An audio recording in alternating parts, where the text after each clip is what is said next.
Welcome to The Explainer. Today, we are diving deep into a policy that promised nothing short of an American industrial revolution: Donald Trump's strategy on trade and tariffs. This was a plan to completely rewrite the rules of global trade, and you can bet it kicked up a huge economic debate. And the promise, well, it was super simple and incredibly powerful: bring the jobs back home.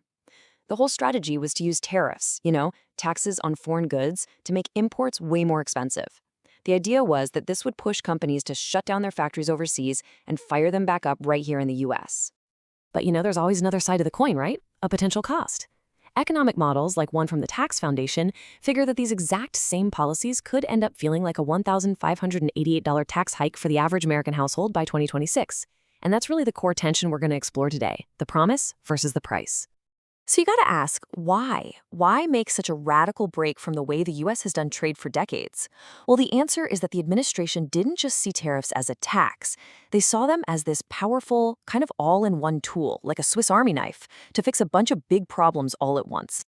Okay, so this whole agenda was really built on four main pillars. It wasn't just about factory jobs, nope. It was also about pumping up government revenue, completely wiping out the trade deficit, and, well, using America's economic muscle to force other countries to the negotiating table. We're talking about a total reset of America's role in the world. All right, so you've got these huge, ambitious goals, but how do you actually turn them into policy? This is where it gets really interesting. The administration put together a pretty unique toolkit, leaning on some powerful legal authorities and, well, a very unconventional way of doing the math. First things first, the main tool in the box: the tariff. When you break it down, it's pretty simple. It's just a tax on stuff that's imported. The logic is really straightforward. Make the foreign products more expensive and boom, all of a sudden American-made stuff has a much better shot at competing. Now, to legally slap these tariffs on, the administration reached for some really powerful and, frankly, controversial tools. The big one was the IEPA. That's an emergency law from the 70s designed for unusual and extraordinary threats. According to the Wall Street Journal, it had never been used for tariffs before. That sparked legal battles right away. And this is where things get really unconventional.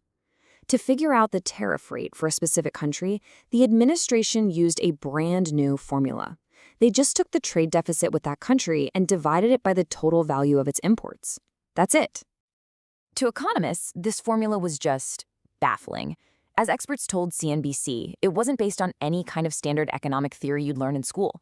It was a totally new approach that basically treated the trade deficit like a simple math problem that needed to be solved, not the complex economic indicator it usually is. So what does all this actually mean for the U.S. economy?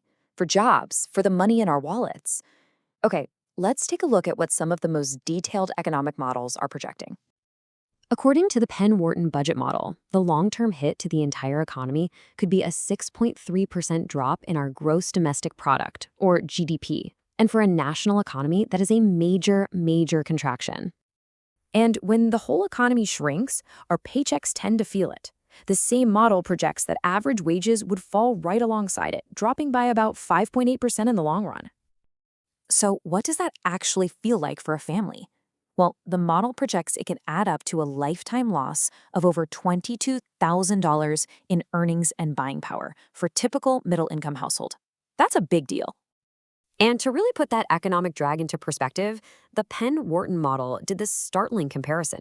It found that these tariffs would shrink the GDP more than twice as much as a corporate tax hike that raised the exact same amount of money. Pretty wild.